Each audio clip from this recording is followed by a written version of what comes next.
Welcome to enthusiasm education. आप सभी का एंथुजियाज्म एजुकेशन पे स्वागत है। जैसा कि आपको पता है कि लास्ट अपने प्रीवियस वीडियो में चल रहे थे जो था वो था एनाटॉमी ऑफ रीनल सिस्टम, जिसकी इंटरनल स्ट्रक्चर के बारे में किडनी के अपन ने बात की थी। इंटरनल स्ट्रक्चर में कुछ अपन ने बेसिक पॉइंट्स ऐड किए थे, जैसे कुछ पार्ट्स थे रीनल कॉर्टेक्स, उसके बाद renal medulla, then renal pyramid,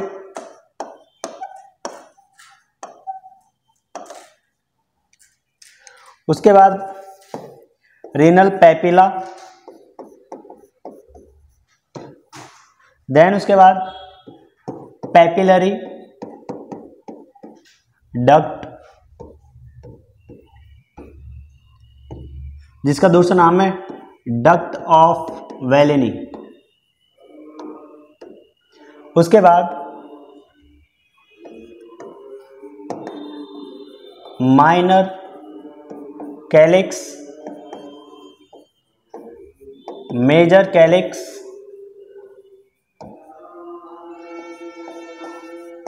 renal pelvis. ये कुछ स्ट्रक्चर्स के बारे में अपन ने डील किया था। जैसे आउटर मोस्ट रीजन था, उसका नाम अपन ने रखा था रीनल कॉर्टेक्स। इसका जो कलर होता है वो कैसे होता है? रेड कलर का होता है। रेड कलर का क्यों होता है? क्योंकि due to presence of glomerulus, और ग्लोमेरुलस के कैपिलरीज के नेटवर्क को बोलते हैं अपन। और कैपिलरीज के नेटवर्क में क्या रहता है? ब्लड फ्लो करता है, जिसकी वजह से इसका कलर रेड रहता है। मेडुला का जो कलर था वो पेल बताया था कि पेल कलर का रहता है, क्योंकि ट्यूबुलर पोर्शन पाया जाता है नेफ्रॉन का। उसके बाद में रीनल पिरामिड, जिसका ट्राइंगुलर स्ट्रक्चर्स होती है, ठीक है, जिसको अपन ने क्या बोला था? Renal pyramid. इस रीनल पिरामिड में निप्पल शेप्ड जो स्ट्रक्चर थी उसी को अपन ने क्या बोला था? Renal papilla. उसके बाद में पैपिलरी डक्ट, कई सारी कलेक्टिंग डक्ट फ्यूज होकर एक कॉमन डक्ट का फॉर्मेशन करती है, निर्माण करती है, जिसका नाम क्या है? पैपिलरी डक्ट या फिर डक्ट ऑफ बेलेनी। उसके बाद माइनर कैलिक्स ट्यूबुलर स्ट्रक्चर होती है, ठीक है। वही मेजर कैलिक्स, कई सारे मतलब 2 से 3 माइनर कैलिक्स मिलकर एक मेजर कैलिक्स का क्या करते हैं? फॉर्मेशन करते हैं, जिसकी स्ट्रक्चर कप शेप में होती है।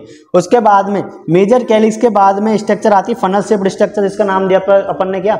Renal pelvis. अगर मैं बेसिक बात करूं उसमें, तो किस तरीके से एक्चुअल स्ट्रक्चर होती है, तो ये देखो यहां पर किडनी की जो स्ट्रक्चर है वो दे रखी है। अगर मैं इसके स्ट्रक्चर्स की बात करूं, तो ये जो सबसे आउटर मोस्ट रीजन जो होता है, इसको तो अपन बोलते हैं क्या? Renal cortex. क्या बोलते हैं? Renal cortex. रीनल कॉर्टेक्स जो आउटर मोस्ट रीजन होता है। उसके बाद में इनर मोस्ट रीजन वाला जो स्ट्रक्चर है, इसको अपन क्या बोलते हैं? Renal medulla. ठीक है, 2 रीजन्स थे। इनर मोस्ट को अपन ने क्या बोला था? कॉर्टेक्स। आउटर मोस्ट को मेडुला। उसके बाद में यहां पर ये इस तरीके से ट्राइंगुलर स्ट्रक्चर होती है, त्रिभुजाकार, जिनका नाम अपन ने क्या दिया था? Renal pyramid. क्या नाम दिया था? Renal pyramid. इस तरीके के जो ये सारी स्ट्रक्चर्स है, इस तरीके से इनका सबका नाम अपन ने दिया था क्या? Renal pyramid. अब जब रीनल पिरामिड हो गया, उसके बाद में रीनल पिरामिड से ये जो कॉलम्स दिख रहे, ये जो कॉलम्स दिख रहे, ये इनको अपन ने नाम दिया था रीनल कॉलम। क्या नाम दिया था? Renal column. इनका नाम दिया था रीनल कॉलम। उसके बाद रीनल कॉलम के बाद में ट्यूबलाइक स्ट्रक्चर्स है, ये इस तरीके से, इस तरीके से ट्यूबलाइक स्ट्रक्चर्स ये, इन्हीं को अपन ने नाम दिया था क्या? Minor calyx. क्या नाम दिया था? Minor calyx. माइनर कैलिक्स के बाद में ये जो ब्राउन कलर की जो स्ट्रक्चर दिख रही है, ये इसी को अपन ने नाम दिया था क्या? Major calyx. क्या नाम दिया था? Major calyx. ये सारे फ्यूज होकर एक कॉमन फनल शेप्ड स्ट्रक्चर बनाते हैं। ये सारे फ्यूज होकर क्या बनाते हैं? Funnel shaped structure. ठीक है, मेजर कैलिक्स के बाद में जो फनल शेप्ड जो स्ट्रक्चर बनती है इस वाले पोर्शन को, इसी को अपन ने नाम दिया था क्या, रीनल पेल्विस। क्या नाम दिया था, रीनल पेल्विस। इस तरीके से किडनी की स्ट्रक्चर्स होती है। आउटर मोस्ट रीजन को अपन ने कॉर्टेक्स दिया था, इनर मोस्ट रीजन को मेडुला दिया था नाम। उसी के बाद ये ट्रायंगुलर स्ट्रक्चर में इस तरीके से ये कई सारे पिरामिड्स है, जिसको अपन ने क्या नाम दिया था, रीनल पिरामिड्स दिए थे। रीनल पिरामिड्स से रीनल कॉलम में के कुछ क्या होते हैं एपिथेलियम टिश्यू होते हैं जो बाइफरगेट करते हुए यहां पर एक कॉलम बनाते हैं, जिसका नाम क्या दिया था अपन ने, रीनल कॉलम। रीनल कॉलम के बाद में यहां पर ट्यूबलाइक स्ट्रक्चर्स होती है जो एवरी रीनल पिरामिड के जस्ट नीचे होती है, इसी को अपन ने माइनर कैलिक्स। उसके बाद में कई सारे 2 से 3 माइनर कैलिक्स मिलकर एक कप शेप स्ट्रक्चर बनाते हैं, जिसका नाम क्या है, मेजर कैलिक्स। मेजर कैलिक्स के बाद में यूरिन जो होता है वो कहां पर आता है, रीनल पेल्विस। इस तरीके से फनल शेप्ड जो स्ट्रक्चर बनती है जहां यूरेटर से कनेक्ट रहता है, इसी को अपन ने क्या नाम दिया था, रीनल पेल्विस नाम दिया था। Renal pelvis funnel shaped, pelvis जो वर्ड होता है वो किसके लिए काम में लेते हैं, फनल शेप्ड स्ट्रक्चर के लिए। इसलिए रीनल पेल्विस की शेप या साइज की बात कैसी होती है, फनल शेप्ड स्ट्रक्चर होती है। तो इस तरीके से कुछ इंटरनल स्ट्रक्चर्स पाई जाती है, किसमें, किडनी में पाई जाती है। अगर मैं बेसिक बात करूं,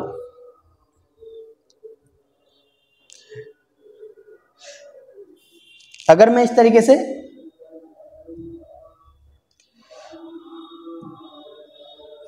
अब इसमें यहां से ये यूरेटर कनेक्ट रहता है, यूरिन का फ्लो अगर मैं बात करूं तो यूरिन फ्लो सबसे नेफ्रॉन करता है। यूरिन का फॉर्मेशन कौन करता है, नेफ्रॉन, क्योंकि किडनी की पैरेन्काइमा अपन किसको बोलते हैं, नेफ्रॉन को बोलते हैं। और नेफ्रॉन से यूरिन कहां पर आता है, नेफ्रॉन गैन पॉट्स, कलेक्टिंग डक्ट में। कलेक्टिंग डक्ट के बाद में अब जैसे ही कलेक्टिंग डक्ट में आएगा उसके बाद माइनर कैलिक्स, उसके बाद major calyx, then renal pelvis. Renal pelvis के बाद में रीनल पेल्विस से कौन कनेक्ट रहता है, यूरेटर। और यूरेटर कहां पर जाकर ओपन होता है, यूरिनरी ब्लैडर में। ये जो मैंने फ्लो बताया इसको अपन बोल सकते हैं या तो पाथवे ऑफ यूरिन या फिर urinary flow in kidney. Kidney में यूरिन का फ्लो किस सीक्वेंस होता है, सबसे पहले ब्लड का फिल्ट्रेशन कौन करेगा, नेफ्रॉन। और नेफ्रॉन से जैसे ही कंप्लीट यूरिन बनेगा कहां पर आएगा, कलेक्टिंग डक्ट में। कलेक्टिंग डक्ट के बाद में माइनर कैलिक्स। अब देखो यहां पर एक स्ट्रक्चर और होती है जिसको अपन बोलते हैं क्या, रीनल पेपिला। जहां पर अब देखो रीनल पेपिला कलेक्टिंग डक्ट्स के बाद उसी के बाद में minor calyx, major calyx, renal pelvis और यूरेटर्स आते। यूरेटर्स 2 होते हैं नंबर में, जो कहां पर आकर ड्रेन आउट करते हैं यूरिन को, यूरिनरी ब्लैडर में। इस तरीके से क्या होती है, इसकी स्ट्रक्चर्स होती है। अब ये जैसे स्ट्रक्चर्स जो होती है वो अपनी एंड होती है। उसके बाद में अगर मैं बेसिकली बात करूं तो किडनी जो होती है उसकी पैरेन्काइमा अपन किसको बोलते हैं, तो पैरेन्काइमा का जो वर्ड का जो मतलब होता है उसका मतलब होता है फंक्शनल टिश्यू लेयर। एक वर्ड होता है पैरेन्काइमा, इसका मतलब होता है फंक्शनल टिश्यू लेयर। मतलब किडनी का काम होता है ब्लड का फिल्ट्रेशन करना, यूरिन का फॉर्मेशन करना। ब्लड का फिल्ट्रेशन कौन करता, तो पैरेन्काइमा अपन बोलते हैं किसको, नेफ्रॉन को। या फिर अपन नेफ्रॉन को क्या बोलते हैं, structural and functional unit of kidney. Structural and functional unit of kidney, जिसको अपन बात करें हिंदी में तो क्रियात्मक, मतलब स्ट्रक्चरल फंक्शनल यूनिट किडनी का अपन किसको बोलते हैं, नेफ्रॉन को। इसी को अपन क्या बोलते हैं, पैरेन्काइमा। पैरेन्काइमा वर्ड का मतलब होता है किसी भी ऑर्गन की फंक्शनल लेयर उस ऑर्गन की क्या कहलाती है, पैरेन्काइमा कहलाती है। मतलब functional tissue layer, functional tissue layer क्या कहलाती है, उस ऑर्गन की पैरेन्काइमा कहलाती है। कोई भी ऑर्गन हो जिसकी फंक्शनल टिश्यू लेयर है उसी ऑर्गन की क्या कहलाती है, पैरेन्काइमा। इसलिए नेफ्रॉन को structural and functional unit of kidney और पैरेन्काइमा ऑफ किडनी बोलते हैं। पैरेन्काइमा वर्ड का मतलब होता है फंक्शनल टिश्यू लेयर। मतलब जो किडनी जो होती है उसका बेसिक काम क्या होता है, ब्लड का फिल्टर करना। और ब्लड को फिल्टर कौन करता है, नेफ्रॉन। ब्लड को फिल्टर करके नेफ्रॉन क्या बनाते हैं, यूरिन बनाते हैं। अगर मैं स्ट्रक्चर्स की बात करूं नेफ्रॉन की, किस तरह के स्ट्रक्चर पाए जाते हैं नेफ्रॉन की, तो बेसिकली अगर नेफ्रॉन की मैं स्ट्रक्चर्स की बात करूं तो ये मैंने कोई भी बना दिया, बोमन कैप्सूल, उसके बाद पीसीटी, लूप ऑफ हेनले, उसके बाद डीसीटी एंड ये कलेक्टिंग। यहां से ऑक्सीजनेटेड ब्लड आएगा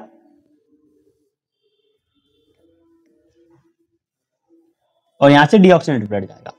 अब मैं बेसिकली बात करूं इसमें, तो जो नेफ्रॉन जो होता है उसके बेसिकली कितने पार्ट्स होते हैं? दो पार्ट्स होते हैं। एक तो होता है रीनल कॉर्पस्कल, क्या होता है? रीनल कॉर्पस्कल, और एक होता है रीनल ट्यूबुल। दो बेसिकली पार्ट्स होते हैं, मतलब दो मेन पार्ट्स होते हैं, एक तो रीनल कॉर्पस्कल और एक रीनल ट्यूबुल्स। अब देखो यहां पर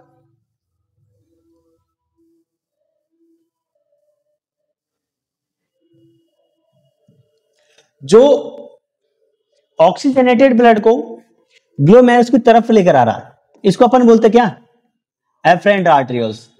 क्या बोलते हैं? Efferent arterioles. उसके बाद में जो डीऑक्सीजनेटेड ब्लड को लेकर जा रहा है उसका नाम है क्या? Efferent arterioles. क्या नाम है? Efferent arterioles.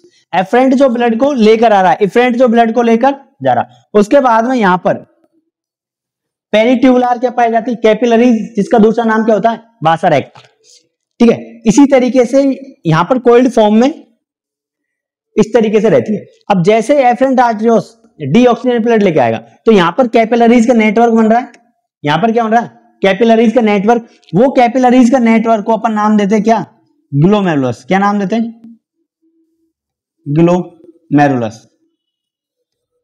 एफरेंट आर्टरियोल्स और इफरेंट आर्टरियोल्स। अब एफरेंट आर्टरियोल्स से क्या ब्लड लेके आ रहे हैं, तो यहां पर कैपिलरीज का क्या बन रहा है? नेटवर्क बन रहा है, और इसी नेटवर्क को अपन ने क्या नाम दिया है? ग्लोमेरुलस। उसके बाद में ये जो कप शेप जो स्ट्रक्चर दिख रही है, ये जो कप शेप में जो स्ट्रक्चर दिख रही है, इसका नाम क्या है? Bowman capsule. क्या नाम है? Bowman capsule. ये दो स्ट्रक्चर्स होती है। अब देखो यहां पर कैपिलरीज का नेटवर्क को क्या नाम दिया अपन? ग्लोमेरुलस। उसके बाद में यहां पर कप शेप्ड स्ट्रक्चर पाई जाती है, जिसका नाम क्या दिया था? Bowman capsule. तो रीनल कॉर्पस्कल में दो स्ट्रक्चर्स इंक्लूड है। कितने स्ट्रक्चर्स इंक्लूड है? दो। फर्स्ट वन है ग्लोमेरुलस, जो कैपिलरीज का क्या होता है? नेटवर्क होता है, और सेकंड वन है बोमन कैप्सूल, जो कप शेप स्ट्रक्चर होती है।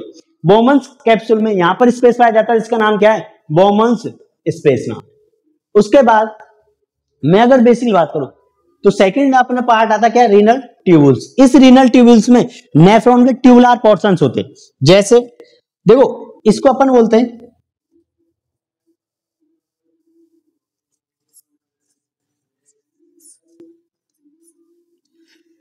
ये देखो पास है, ग्लोमेरुलस के क्या है? पास में। अब पास के लिए अपन वर्ड लेते क्या? प्रोक्सिमल। क्या लेते हैं? प्रोक्सिमल। ये कॉइल्ड फॉर्म में होती है। कैसी फॉर्म होती है? ये कॉइल्ड फॉर्म में। और कॉइल्ड वर्ड को अपन क्या बोलते हैं? कॉन्वोल्यूटेड। क्या बोलते हैं? कॉन्वोल्यूटेड। और ट्यूब लाइक स्ट्रक्चर, इसलिए नाम क्या रख दिया अपन ने? ट्यूबुल्स। इसलिए अब ये देखो ये ट्यूबुलर पोर्शन पास में है इसके, तो पास के लिए वर्ड कौन सा आ गया? प्रोक्सिमल। उसके बाद में कॉइल्ड फॉर्म में ये कुंडलित है, इसलिए नाम क्या आ गया? कॉइल्ड को अपन इंग्लिश में क्या बोलते हैं? कॉन्वोल्यूटेड, कुंडलित। और ट्यूबुल्स मतलब नलिका है, ट्यूबलाइक स्ट्रक्चर्स, इसलिए इसका नाम क्या रख दिया अपन ने? PCT, proximal convoluted tubules. उसके बाद में जैसे प्रोक्सिमल कॉन्वोल्यूटेड ट्यूबुल्स खत्म होता है, उसी के बाद में एक लूप बनता है। क्या बनता है? एक लूप बनता है, जिसको अपन क्या बोलते हैं? Loop of Henley. क्या बोलते? Loop of Henley. और लूप ऑफ हेनले इसको क्यों बोलते? क्योंकि इसके बारे में किसने बताया था? हेनले ने बताया था। और इसकी स्ट्रक्चर कैसी है? लूप टाइप, इसलिए अपन इसको क्या बोलते हैं? Loop of Henle. Loop of Henley मतलब इसमें जो होते वो बेसिकली अगर मैं बात करूं इस तरीके से फिल्ट्रेट आएगा, यहां पर फिल्ट्रेट को टर्नओवर मिलेगा। तो बेसिकली इसके कितने पार्ट्स होते हैं? 5 पार्ट्स होते हैं। अब देखो ये डिसेंडिंग मैनर है, ये कौन सा मैनर है? Descending manner. जैसे एक स्ट्रक्चर है, या फिर अपन डायग्राम के माध्यम से समझते हैं इसको किस तरीके से होता है। अगर मैं नेफ्रॉन्स के स्ट्रक्चर की बात करूं तो नेफ्रॉन की जो स्ट्रक्चर होती है वो इस तरीके से होती है। अब देखो यहां पर जो ब्लड जो लेकर आ रहा है और यहां पर जो ब्लड दूर लेकर जा रही है, अब जो कैपिलरी यहां पर ब्लड को क्या है? लेकर आती है वो। अब जैसे यहां पर कैपिलरीज का नेटवर्क है, जिसको अपन ने क्या नाम दिया था? ग्लोमेरुलस नाम दिया था। अब यहां पर अगर मैं बात करूं एफरेंट आर्टरियोल्स और इफरेंट आर्टरियोल्स के डायमीटर की, तो एफरेंट आर्टरियोल्स का डायमीटर ज्यादा होता है कंपेयर किसके, इफरेंट आर्टरियोल्स के।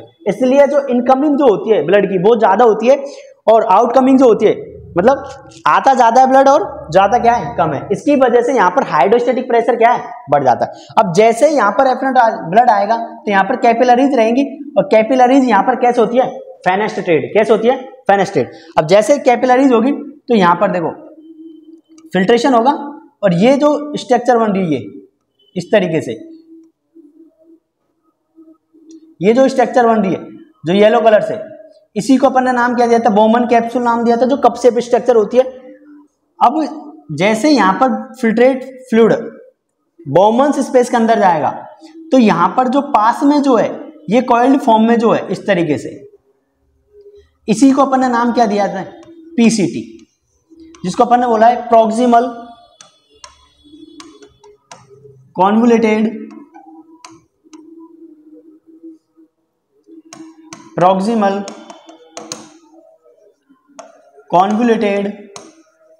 ट्यूबुल्स।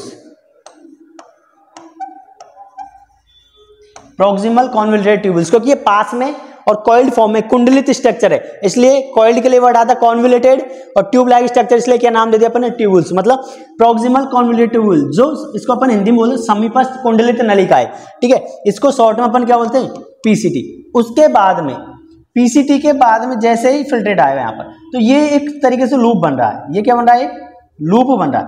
अब यहाँ पर ये जो वाला पोर्शन है ये कौन सा मैनर में, डिसेंडिंग मैनर में, और ये वाला जो पोर्शन है वो कैसा है, असेंडिंग मैनर है। मतलब अगर बेसिकली लिम्ब की बात करूं तो दो हो जाएंगे, एक तो डिसेंडिंग लिम्ब और एक असेंडिंग लिम्ब। डिसेंडिंग लिम्ब में भी ये जो है ऊपर वाला जो है ये कैसा है, थिक है। ये कैसा है, थिक, मतलब इसकी थिकनेस क्या है, ज्यादा है। और यहाँ पर ये क्या है, थिन है। ये कैसा है, थिन है, मतलब ये पतला है, इसकी डायमीटर कम है, इसका डायमीटर क्या है, ऊपर वाले का ज्यादा है। इसलिए यहाँ पर दो लिम्ब बन गए बेसिकली, एक तो बन गया थिक डिसेंडिंग लिम्ब और एक बन गया थिन, नीचे वाला पतला इसलिए थिन आएगा, और डिसेंडिंग लिम्ब।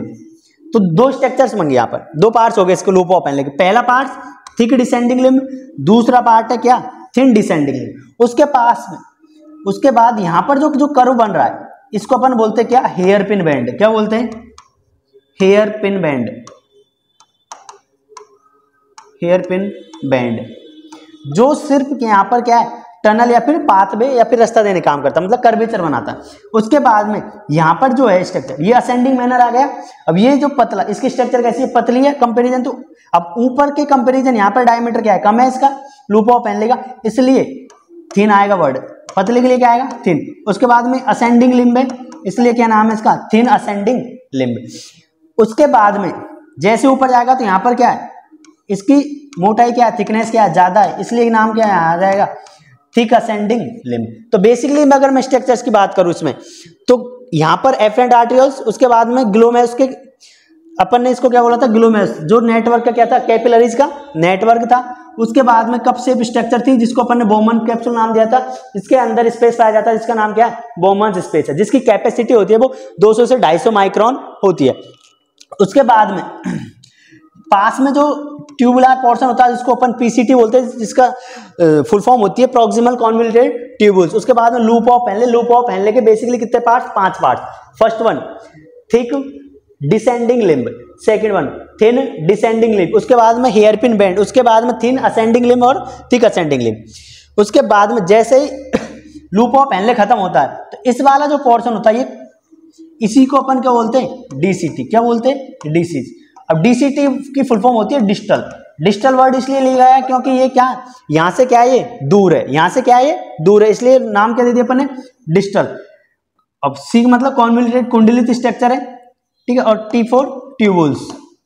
इस तरीके से इसमें बेसिकली बात करें तो DCT distal proximal distal convoluted tubules, मतलब यहाँ ये इसकी जो लोकेशन है वो क्या है, ग्लोमेरुलस से दूर है, इसलिए नाम डिस्टल कॉन्वोल्यूटेड ट्यूबुल्स दे दिए।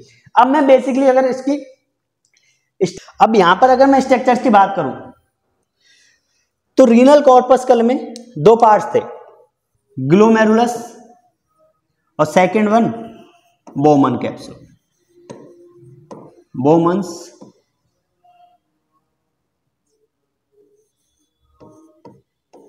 कैप्सूल। उसके बाद रीनल ट्यूब्यूल्स की बात अगर मैं करूं तो रीनल ट्यूब्यूल्स में 3 बेसिकली पार्ट्स होते हैं। फर्स्ट वन पीसीटी, जिसको अपन बोलते हैं प्रॉक्सिमल कॉन्वोल्यूटेड ट्यूब्यूल्स।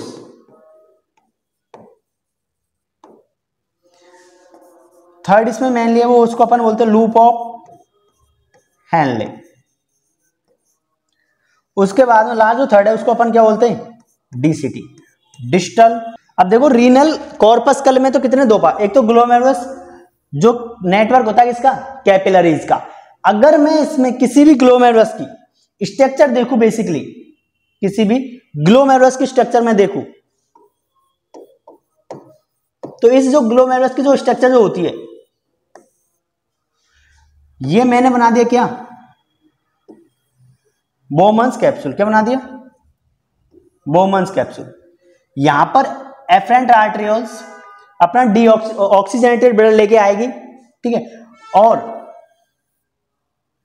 यहां से क्या है एफरेंट आर्टरियोल्स। डायमीटर दोनों का डिफरेंट रहता है, एफरेंट का ज्यादा रहता है और इफरेंट का क्या होता है कम। एफरेंट आर्टरियोल्स और इधर इफरेंट आर्टरियोल्स, इफरेंट आर्टरियोल्स। अगर यहां पर जो कैपिलरीज का जो नेटवर्क बन रहा है कॉइल्ड फॉर्म में, इसी को अपन ने नाम क्या दिया था ग्लोमेरुलस। क्या नाम दिया था ग्लोमेरुलस। अगर मैं इस ग्लोमेरुलस के पाए जाने वाले अंदर जो टिश्यू की अगर मैं बात करूं तो मैंने मान लो ग्लोमेरुलर कैपिलरीज ली है। क्या ली ग्लोमेरुलर, क्या ली मैंने कैपिलरीज ली।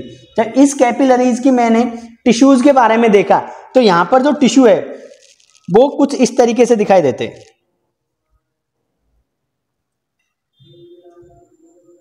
यहां पर जो टिश्यू है वो कुछ इस तरीके से दिखाई देते हैं और यहां पर जो पाए जाने वाला जो टिश्यू है वो कौन सा है एपिथेलियम टिश्यू। कौन सा टिश्यू है एपिथेलियम टिश्यू। अब एपिथेलियम टिश्यू है। अब यहां पर जो ग्लोमेरुलस की जो कैपिलरी जो होती है वो कैसी होती है फेनेस्ट्रेटेड। कैसी होती है फेनेस्ट्रेटेड, मतलब छिद्रित होती है वो। अब जैसे कि ये एक क्या हो गया एपिथेलियम टिश्यू सेल होगी, ये दूसरी सेल होगी, इसके बीच में कुछ स्पेस पाए जाते हैं। क्या पाए जाते हैं स्पेस पाए जाते हैं। इन्हीं स्पेस को अपन क्या बोलते हैं फेनेस्ट्रा। क्या बोलते हैं फेनेस्ट्रा, फेनेस्ट्रा बोलते हैं, जिसकी साइज 0.7 से 1 माइक्रोन होती है। कितनी होती है 0.7 से 1 माइक्रोन। मतलब ग्लोमेरुलस कैपिलरीज कैसी होती है फेनेस्ट्रेटेड, मतलब छिद्रित होती है, जिसमें फेनेस्ट्रा की साइज कितनी होती है 0.7 से 1 माइक्रोन होती है।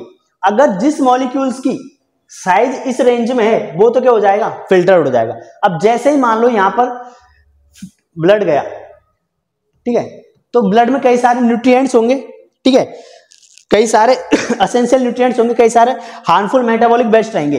अब जैसे यहां से फिल्ट्रेट फ्लूइड फेनेस्ट्रा को क्रॉस करते हुए और यहां पर एक क्या पाई जाती है जीबीएम पाई जाती है, बेसमेंट मेम्ब्रेन पाई जाती है, ठीक है, जिसका नाम क्या होता है जीबीएम। अब यहां पर एक जीबीएम की लेयर और पाई जाती है कैपिलरीज के बाद में। जैसे फेनेस्ट्रा के बाद में यहां पर क्या जीबीएम पाई जाती है, जिसकी फुल फॉर्म होती है ग्लोमेरुलर बेसमेंट मेम्ब्रेन। क्या होती है full form glomerular basement membrane. अगर मैं बेसिकली स्ट्रक्चर बात करूं इसकी तो इसका जो मेम्ब्रेन जीबीएम की अगर मैं बात करूं तो जीबीएम कैसे चार्ज रखती है नेगेटिव चार्ज। कैसे चार्ज रखती है नेगेटिव चार्ज।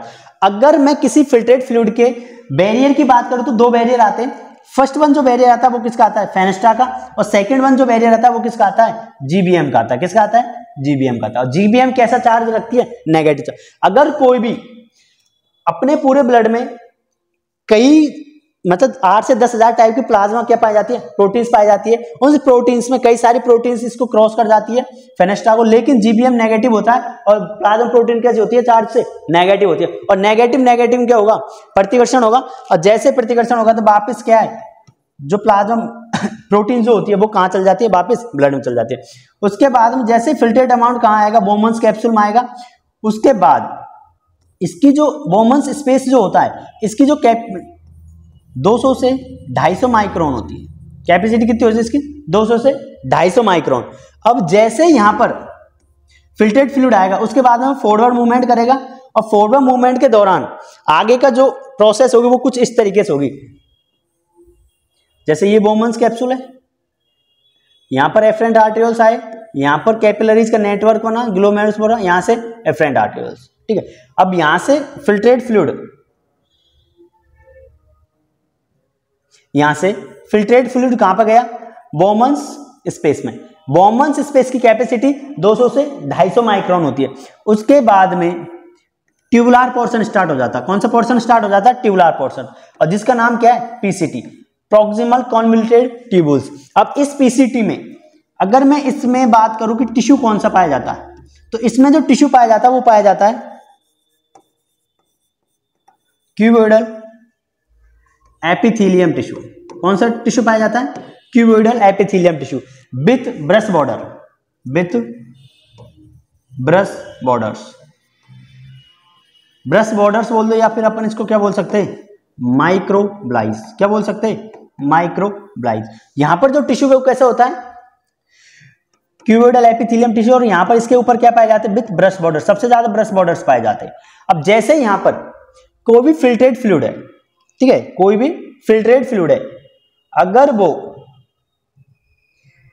यहां से गुजरेगा तो इस तरीके से गुजरेगा, मतलब सरफेस एरिया क्या है यहां पर बढ़ जाएगा। और जैसे सरफेस एरिया बढ़ेगा पीसीटी में तो सबसे ज्यादा क्या होगा, रीऑब्जर्वेशन होगा। सबसे ज्यादा क्या होगा, रीऑब्जर्वेशन होगा। इसलिए पीसीटी में क्यूबोइडल एपिथेलियम टिश्यू पाए जाते हैं विथ ब्रश बॉर्डर। सबसे ज्यादा ब्रश बॉर्डर होते हैं, जिसकी वजह से यहां पर सबसे ज्यादा रीऑब्जर्वेशन होता है। जिसकी वजह से क्या है, यहां पर सबसे ज्यादा रीऑब्जर्वेशन होता है पीसीटी में। और मैं अगर बात करूं कुछ न्यूट्रिएंट जैसे एमाइनो एसिड, ग्लूकोज और विटामिन्स, इनका 100% रीऑब्जर्वेशन कहां पर होता है, पीसीटी में होता है। जैसे पीसीटी खत्म होगा उसके बाद में आगे की तरफ जो स्ट्रक्चर आएगी जो किससे कंटिन्यू रहती है, पीसीटी से कंटिन्यू रहती है, जिसको अपन क्या बोलते हैं, लूप ऑफ हेनले। क्या बोलते हैं, लूप ऑफ हेनले। उसको अपन क्या बोलते हैं, लूप ऑफ हेनले। अगर मैं लूप ऑफ हेनले की बात करूं तो इसको अपन कंप्लीटली क्या बोलते हैं, कंबाइंड में लूप ऑफ हेनले। इस वाले पोर्शन डिसेंडिंग मैनर में, ठीक है, ये जो जस्ट पीसीटी के बाद में लूप ऑफ हेनले का जो पोर्शन होता है वो क्या होता है, ठीक होता है, मतलब मोटाई इसकी क्या होती है, ज्यादा होती है। वो चाहे पीसीटी का मतलब डिस्टल या सॉरी डिसेंडिंग हो या फिर असेंडिंग लिम्ब हो, इसी के दोनों क्या होते हैं, थिक होते हैं। जो जैसे जो जस्ट पीसीटी के बाद है उसको उसकी लंबाई क्या होती है, सॉरी थिकनेस क्या होती है, ज्यादा होती है। वहीं अगर इसकी बात करूं जो डीसीटी से कंटिन्यू रहता है उसकी भी क्या होती है, थिकनेस ज्यादा होती है। जैसे नीचे की तरफ जाएगा तो यहाँ पर थिकनेस कम होती जाएगी, इसलिए थिकनेस कम होगी तो यहाँ पर क्या हो जाएगा, थिन। तो यहाँ पर उसके बाद में ये वाला पोर्शन हो जाएगा, इसको अपन क्या बोलेंगे, हेयर पिन बैंड। क्या बोलेंगे, हेयर पिन बैंड। अगर मैं बात करूं लूप ऑफ हेनले का पहला पार्ट होता है, पहला पोर्शन, इसको अपन बोलते हैं थिन डिसेंडिंग लिम्ब। क्या बोलते हैं, थिन डिसेंडिंग लिम्ब। जैसे थिन डिसेंडिंग लिम्ब कंप्लीट होगा उसके बाद में यहां पर जो होती है इसका डायमीटर क्या होता है, ऊपर वाले की तुलना में कम होता है, जिसलिए नाम क्या दे दिया अपन, थिन डिसेंडिंग लिम्ब। उसके बाद में हेयर पिन बैंड होता है लास्ट, ये जो कर्वेचर वाला जो पोर्शन होता है, यहाँ पर कर्व जो बन रहा है, इसको अपन ने क्या नाम दिया, हेयर पिन बैंड। उसके बाद में यहाँ पर थिन असेंडिंग लिम्ब, उसके बाद में thick ascending limb. Thin ascending limb की अगर मैं स्पेशल बात करूं तो थिन असेंडिंग लिम्ब में यहाँ पर पाए जाते क्या, पोरिन एक्वा चैनल्स। क्या पाए जाते, इस वाले जो पोर्शन होता है, यहाँ पर जो पोर्शन जो होता है इसमें क्या पाए जाते हैं, पोरिन एक्वा चैनल्स पाए जाते हैं। क्या जाते हैं, पोरिन एक्वा चैनल्स पाए जाते हैं, जो वाटर और सोडियम के लिए क्या होते हैं, इम्परमेबल होते हैं। वाटर और सोडियम के लिए क्या होते हैं, वो इम्परमेबल होते हैं। मतलब यहां पर जो होता है वो वाटर और सोडियम का क्या नहीं होगा, रीऑब्जर्वेशन नहीं होगा। उसके बाद में थिक असेंडिंग लिम्ब में यहां पर जितनी भी लूप डायोटिक्स होती है वो सब किस पर काम करती है, लूप डायोटिक्स, जो ड्रग्स जो होती है वो सब किस पर काम करती है, थिक असेंडिंग लिम्ब पे। तो इस तरीके से बेसिकली 5 पार्ट्स होते हैं किसके, लूप ऑफ हेनले के। फर्स्ट वन जो होता है वो कैसे होता है, थिक डिसेंडिंग लिम्ब, जिसकी थिकनेस है वो नीचे वाले पोर्शन से क्या होती है, ज्यादा होती है। उसके बाद thin descending limb, hairpin band, उसके बाद में थिन असेंडिंग लिम्ब और thick ascending limb. Thin ascending limb में क्या होता है, पोरिन एक्वा चैनल्स पाए जाते हैं जो सोडियम और वाटर के क्या होते हैं, इनपरमेबल होते हैं, ठीक है। उसके बाद में जितनी भी जो लूप डायटिक्स होती है वो किस पर काम करती है, थिक असेंडिंग लिम्ब पर। किस पर काम करती है, थिन असेंडिंग लिम्ब पर। उसके बाद नेक्स्ट अगर मैं बात करूं तो जैसे लूप डायटिक्स खत्म होगा, सॉरी लूप ऑफ हेनले खत्म होगा, वैसे ही यहां से एक फिर ट्यूबुलर पोर्शन स्टार्ट होगा जिसका नाम क्या है, डीसीटी। जिसका नाम क्या है, डीसीटी, डिस्टल कॉन्वोल्यूटेड ट्यूबुल्स, दूरस्थ कुंडलित नलिकाएं। अब जैसे मैं इस पे बात करूं तो ये किससे कंटिन्यू रहेगा, ये रहेगा किससे, थिक असेंडिंग लिम्ब से क्या रहेगा, ये कंटिन्यू रहेगा। अब उसके बाद में यहां पर अगर मैं बात करूं, अगर लूप ऑफ हेनले में टिश्यू की बात करूं तो दो टिश्यू पाया जाता है। एक तो पाया जाएगा कौन सा, क्यूबोइडल एपिथेलियम टिश्यू, और ये वाला जो पोर्शन होता है यहां पर जो टिश्यू पाया जाता है लूप ऑफ हेनले, वो पाया जाता है कौन सा, स्ट्रेटिफाइड स्क्विमस एपिथेलियम टिश्यू। पूरे नेफ्रॉन के मैं 99% या 95% अगर मैं बात करूं तो क्यूबोइडल एपिथेलियम टिश्यू पाया जाता है। कौन सा टिश्यू, क्यूबोइडल एपिथेलियम। वहीं अगर मैं बात करूं इस वाले पोर्शन में जो होता है वो कौन सा पाया जाता है, स्ट्रेटिफाइड स्क्विमस एपिथेलियम टिश्यू। कौन सा टिश्यू पाया जाता है, स्ट्रेटिफाइड स्क्विमस एपिथेलियम टिश्यू पाया जाता है। उसके बाद इस वाले पोर्शन में फिर वही टिश्यू पाया जाएगा कौन सा, क्यूबोइडल एपिथेलियम टिश्यू पाया जाएगा डीसीटी में। और डीसीटी होती है वो नेफ्रॉन का होता है एंड पार्ट होता है जो किससे कंटिन्यू रहता है, कलेक्टिंग डक्ट से। किससे कंटिन्यू रहता है, कलेक्टिंग डक्ट से। यहां पर कुछ जो होते हैं वो क्या पाए जाते हैं यहां पर जो होते कुछ स्पेशल टाइप के सेल्स पाई जाते हैं। क्या पाई जाती है, स्पेशल टाइप की सेल्स पाई जाती है जिनको अपन क्या बोलते हैं, पी सेल्स या फिर प्रिंसिपल सेल्स। ये पी सेल्स जो होती है वो रास सिस्टम के बेस पर काम करती है। अगर पी सेल जैसे कि अब हाइपोथैलेमस से यहां पर क्या आएगा, एडीएच काम करेगा और एडीएच इन पर काम करेगा। एडीएच क्या करेगा, यहां पर सोडियम और वाटर का रीऑब्जर्वेशन बढ़ा देता है। तो ये सिचुएशन किस पर बेस काम करता है, ये प्रिंसिपल सेल्स रास सिस्टम के बेस पर काम करता है। तो बेसिकली अगर मैं बात करूं उसी के बाद में कुछ प्रिंसिपल सेल्स जो होती है वो कहां पर पाई जाती है, कलेक्टिंग डक्ट में भी पाई जाती है। इसको अपन क्या बोलते हैं, कलेक्टिंग डक्ट।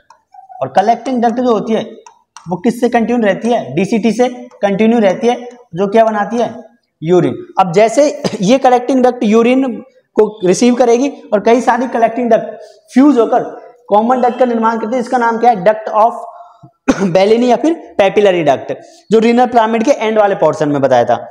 अब इस तरीके के कुछ बेसिक कुछ पॉइंट्स आगे नेफ्रॉन्स के बारे में, जैसे अगर ग्लोमेरुलस की अगर मैं बात करूं तो इस ग्लोमेरुलस में कैपिलरीज का नेटवर्क था। इसमें क्या था, नेटवर्क ऑफ कैपिलरीज। कैपिलरीज का क्या था, नेटवर्क था।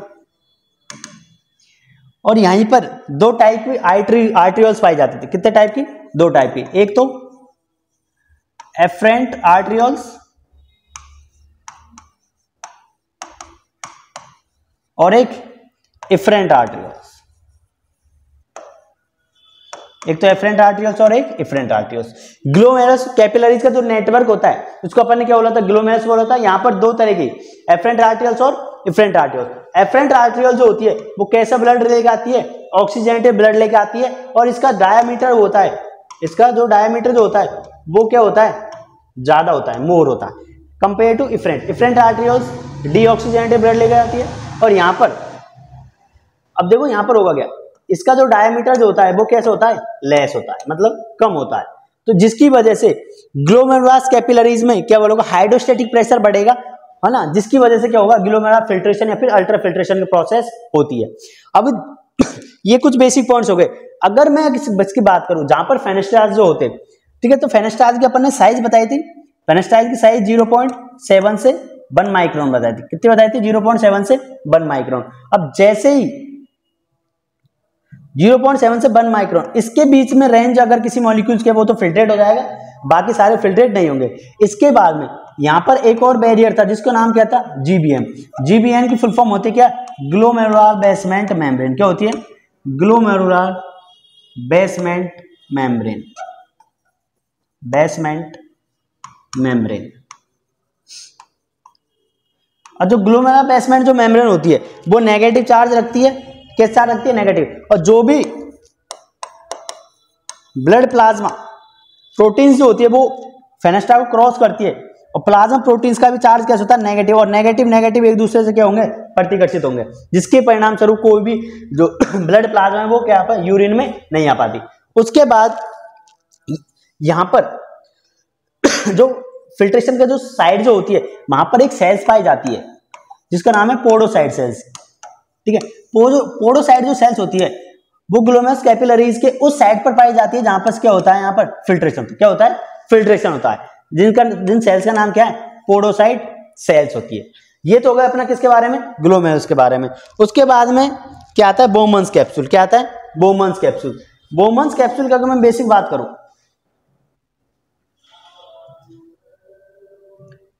बोमन्स कैप्सूल की अगर मैं बेसिक बात करूं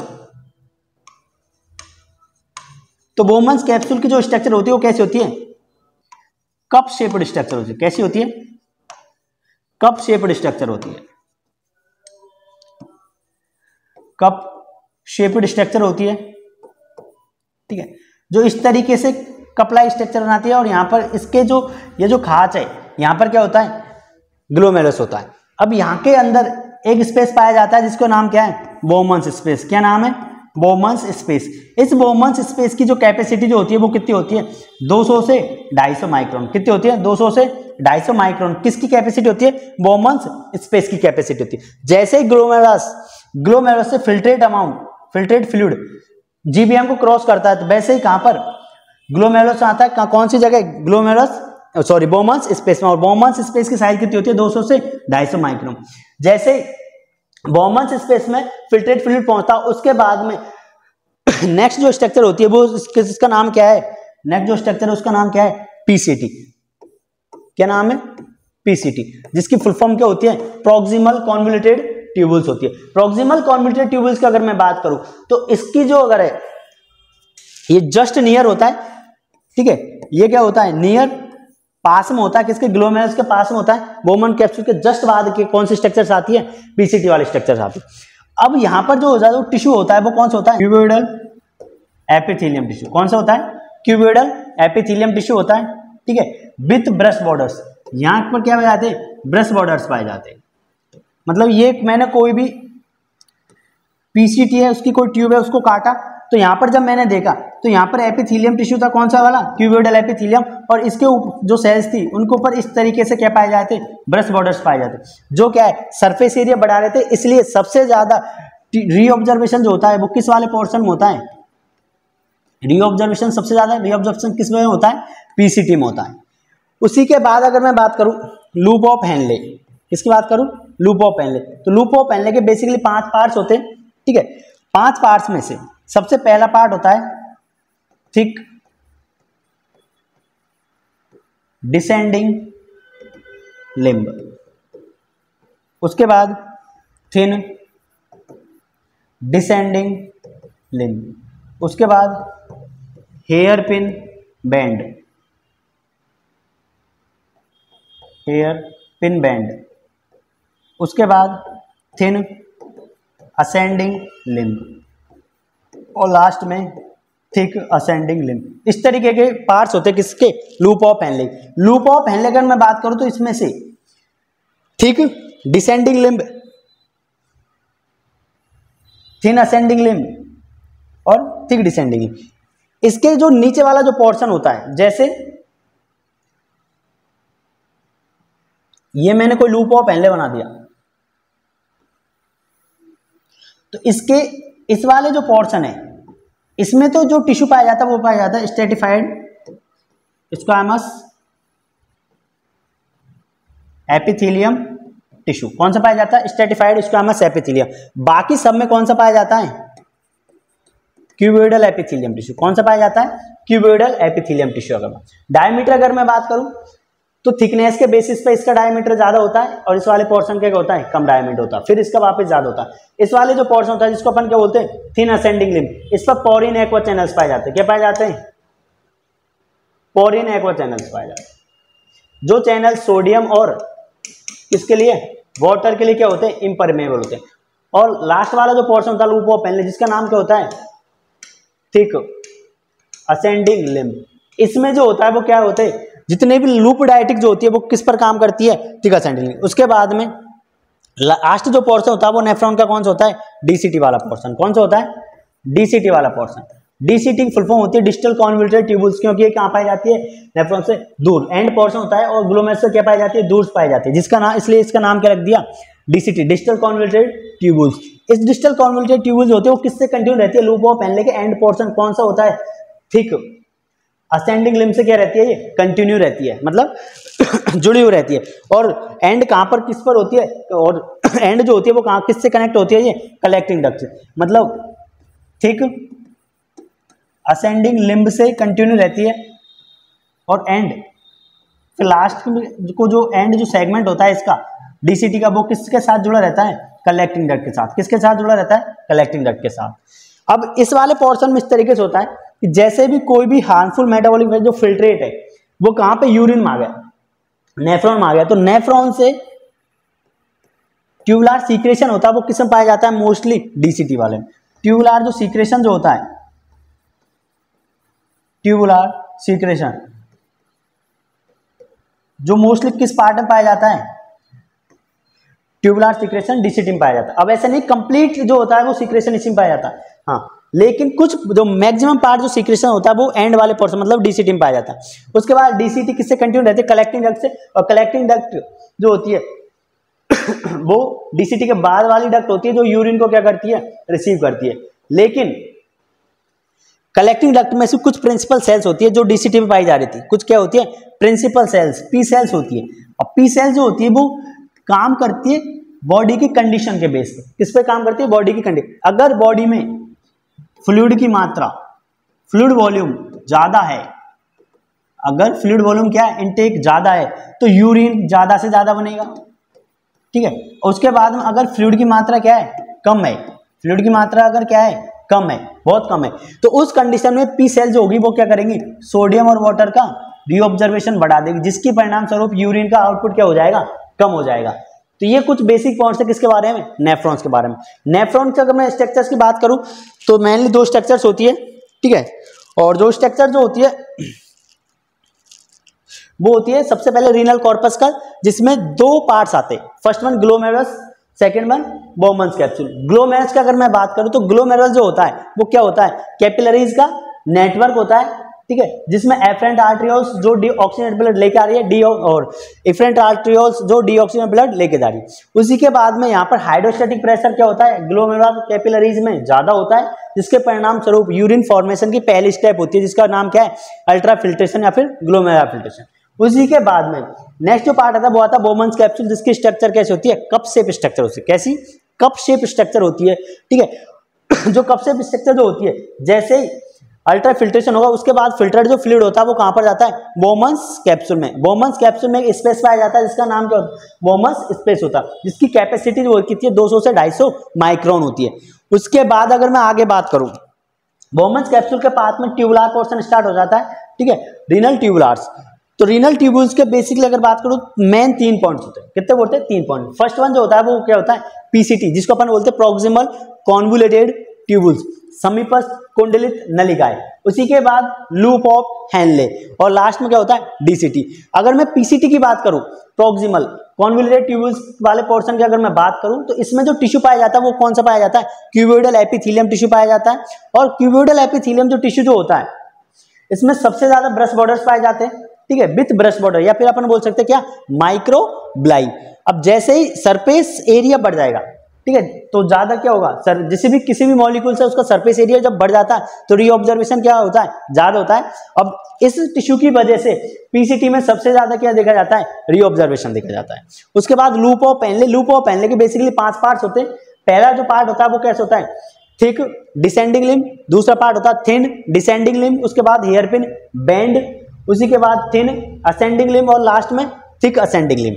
मैं इसके बाद बात करूं लूप ऑफ हेनले के, तो लूप ऑफ हेनले में या फिर पूरे नेफ्रॉन्स में क्यूबोइडल एपिथेलियम टिश्यू सबसे ज्यादा पाया जाता है, लेकिन जो हेयर पिन वाला जो पोर्शन होता है उसमें कौन सा टिश्यू पाया जाता है, स्ट्रेटिफाइड स्क्वामस एपिथेलियम टिश्यू पाया जाता है। और इसी के असेंडिंग जो लिम्ब होता है उसका कौन सा पार्ट, थिन वाले पोर्शन में, उसमें जो टिश्यू पाया जाता है, सॉरी, उसमें पोरिन एक्वा चैनल्स पाए जाते हैं जो सोडियम और वाटर का रीऑब्जर्वेशन क्या करते हैं, बढ़ा देते हैं, अब जैसे ही सोडियम और वाटर का रीऑब्जर्वेशन बढ़ाते, उसी के बाद में एंड जो पोर्शन होता है किसका, लूप ऑफ पेनले का, जिसका नाम क्या होता है, थिन असेंडिंग लिम्ब। यहाँ पर क्या है, जितने भी लूप डायटिक्स होती है वो किस पर काम करती है, थिक असेंडिंग लिम्ब पर काम करती है। उसके बाद लास्ट वाला पोर्शन होता है जिसको अपन बोलते हैं DCT, distal proximal convoluted tubules, sorry distal convoluted tubules होता है। अब डिस्टल डीसीटी, इस वाले पोर्ट से क्या होता है, ग्लोमेरुलस से दूर होता है, इसलिए नाम क्या रख दिया इसका, डीसीटी। अब इसमें कुछ प्रिंसिपल सेल्स पाई जाती है। जैसे ही लास्ट वाला जो पोर्शन होता है डीसीटी वाला, तो डीसीटी वाले पोर्शंस में क्या होते हैं, कुछ प्रिंसिपल सेल्स पाई जाती है। टिश्यू तो इसमें भी कौन सा पाया जाता है, क्यूबोइडल एपिथेलियम पाया जाता है। अब यहाँ पर प्रिंसिपल जो सेल्स होती है वो काम करती है बॉडी की फ्लूइड कंडीशन पर। अगर फ्लूइड की मात्रा ज्यादा है तो प्रिंसिपल सेल्स ज्यादा अपना वर्क नहीं करते, मतलब एडीएच आकर काम करता है इसमें। और एडीएच एंटीडायरेटिक्स हार्मोन्स होता है जो हाइपोथैलेमस से आता है। अब ये काम क्या करता है, अगर फ्लूइड की मात्रा ज्यादा है तो ये सोडियम और वाटर का रीऑब्जर्वेशन नहीं रोकेगा, नहीं कराएगा, मतलब जाने देगा बॉडी से बाहर, यूरिन ज्यादा बनेगा। अगर हाइपोवॉल्यूम वाली कंडीशन है, डिहाइड्रेशन वाली कंडीशन है, ज्यादा वॉमिटिंग हो गई या फिर डायरिया हो गया, तो उस कंडीशन में फ्लूइड की मात्रा कम हो जाती है, जिसकी वजह से प्रिंसिपल सेल्स पर काम करेगा एडीएच, ठीक है। और एडीएच क्या करेगा, सोडियम और वाटर का रीऑब्जर्वेशन क्या कर देगा, बढ़ा देगा, ज्यादा करेगा, जिसकी परिणाम स्वरूप यूरिन क्या बनेगा, कम बनेगा। उसके बाद लास्ट होती है कलेक्टिंग डक्ट। कलेक्टिंग डक्ट जो होती है वो किससे कंटिन्यू रहती है, डीसीटी से कंटिन्यू रहती है। और ये कि लास्ट में जो यूरिन बनता है उसको क्या करने का काम करती है, कलेक्ट करने का काम करती है। और इसमें भी कुछ मात्रा में डीसीटी के कंपेरिजन बहुत कम प्रिंसिपल सेल्स पाई जाती है। जैसे कलेक्टिंग डक्ट होती है वो लास्ट उसके आगे जो होती है वो पेपिलरी डक्ट होती है।